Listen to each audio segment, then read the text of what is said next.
ಗೌರಿ ಗಣಪತಿ ಹಬ್ಬ ಏನೋ ಸಂಭ್ರಮದಿಂದ ನಡೀತು. ಬಟ್ ಹಬ್ಬ ಮುಗಿದ ಮೇಲೆ ಇರೋದು ರಿಯಲ್ ಪಿಕ್ಚರ್. ಯಾಕಂದರೆ ಎಷ್ಟೊಂದು ಕಡೆ ಕಸ ಸಂಗ್ರಹ ಆಗಿರುತ್ತೆ. ಅದರಲ್ಲೂ KR ಮಾರ್ಕೆಟು ಜನ ಅಲ್ಲಿ ಹೂವು ಹಣ್ಣು ಇತರೆ ವಸ್ತುಗಳನ್ನು ಖರೀದಿ ಮಾಡೋದಕ್ಕೆ ಅಂತ ಬಂದರು. ಮತ್ತು ವರ್ತಕರು ಕೂಡ ಬಂದರು. ಬಟ್ ಈಗ ಅಲ್ಲೆಲ್ಲ ಕಸ ಹೆಚ್ಚಿನ ಪ್ರಮಾಣದಲ್ಲಿ ಸಂಗ್ರಹ ಆಗಿದೆಯಂತೆ. ಕಸ ವಿಲೇವಾರಿ ದೊಡ್ಡ ಸವಾಲಾಗಿದೆ. ಮಳೆ ಬಂದ ಮೇಲಂತೂ ಇನ್ನೂ ಅಧ್ವಾನ ಆಗ್ಬಿಡುತ್ತೆ. ಮನಿ ಡೀಟೇಲ್ಸ್ ಅದೇ ನೋಡ್ಕೊಂಡು ಬರೋಣ. ಗೌರಿ ಗಣೇಶ ಹಬ್ಬದ ಎಫೆಕ್ಟ್. ಮಾರ್ಕೆಟ್ಗಳಲ್ಲಿ ರಾಶಿ ರಾಶಿ ಕಸ. ಎಲ್ಲೆಂದರಲ್ಲಿ ಕಸ, ಪೌರ ಕಾರ್ಮಿಕರು ಸುಸ್ತು. ನಾಡಿನಾದ್ಯಂತ ಗೌರಿ ಗಣಪತಿ ಹಬ್ಬ ವಿಜೃಂಭಣೆಯಿಂದ ನಡೆಯಿತು. ಜನ ಹಬ್ಬದ ಖರೀದಿಗಾಗಿ ಮಾರ್ಕೆಟ್ಗೆ ಮುಗಿಬಿದ್ದಿದ್ರು. ದುಬಾರಿ ಮಧ್ಯೆಯೂ ಹೂ ಹಣ್ಣು ಖರೀದಿ ಮಾಡಿದ ಜನ ಹಬ್ಬ ಆಚರಿಸಿದ್ರು. ಕಳೆದ 2-3 ದಿನದಿಂದ ಬೆಂಗಳೂರಿನ ಮಾರ್ಕೆಟ್ಗಳೆಲ್ಲ ಜನರಿಂದ ತುಂಬಿ ತುಳುಕ್ತಾ ಇತ್ತು.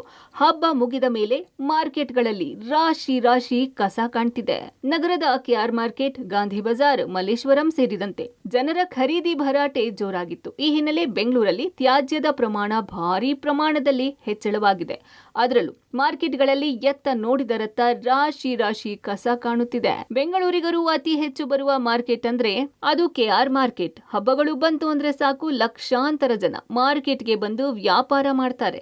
ಅದರಂತೆ ಈ ಗಣೇಶ ಹಬ್ಬಕ್ಕಾಗಿ ಬಾಳೆ ಎಲೆಗಳು, ಕುಂಬಳಕಾಯಿ, ಹಣ್ಣುಗಳು ಹಾಗೂ ಹೂವುಗಳನ್ನು ಮಾರಾಟ ಮಾಡಲಾಗುತ್ತಿತ್ತು.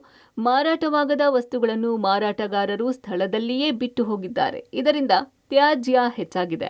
ಇನ್ನು ನಗರದ ಮಲ್ಲೇಶ್ವರಂ ಮಾರ್ಕೆಟ್ ಸಹ ಇದಕ್ಕೆ ಹೊರತಾಗಿಲ್ಲ. ಇಲ್ಲಿಯೂ ಮಳೆ ಬಂದಿರೋ ಹಿನ್ನೆಲೆ ರೋಡ್ಗಳಲ್ಲೇ ಕಸವನ್ನು ಬಿಟ್ಟು ಹೋಗಿದ್ದಾರೆ. ರಾಶಿ ರಾಶಿ ಕಸ ತೆರವು ಮಾಡೋದೇ ಪೌರ ಕಾರ್ಮಿಕರಿಗೆ ಸವಾಲಾಗಿದೆ. ಇನ್ನು ನಗರದಲ್ಲಿ ಪ್ರತಿದಿನ ಸುಮಾರು 4,900 ಟನ್ ತ್ಯಾಜ್ಯ ಉತ್ಪತ್ತಿಯಾಗುತ್ತಿದೆ. ಇದು ಹಬ್ಬ ಬಂದಾಗ ಹೆಚ್ಚಾಗಲಿದೆ. ಹಬ್ಬ ಮುಗಿದ ತಕ್ಷಣವೇ ಕಸ ಸಂಗ್ರಹಿಸುವ ಜವಾಬ್ದಾರಿ BBMP ಮೇಲೆ ಇರಲಿದೆ. ಆದರೆ BBMP ಮಾತ್ರ ವಿಳಂಬ ಧೋರಣೆ ಅನುಸರಿಸುತ್ತಿದೆ. Aruna Shiraguppi, public TV, Bengaluru.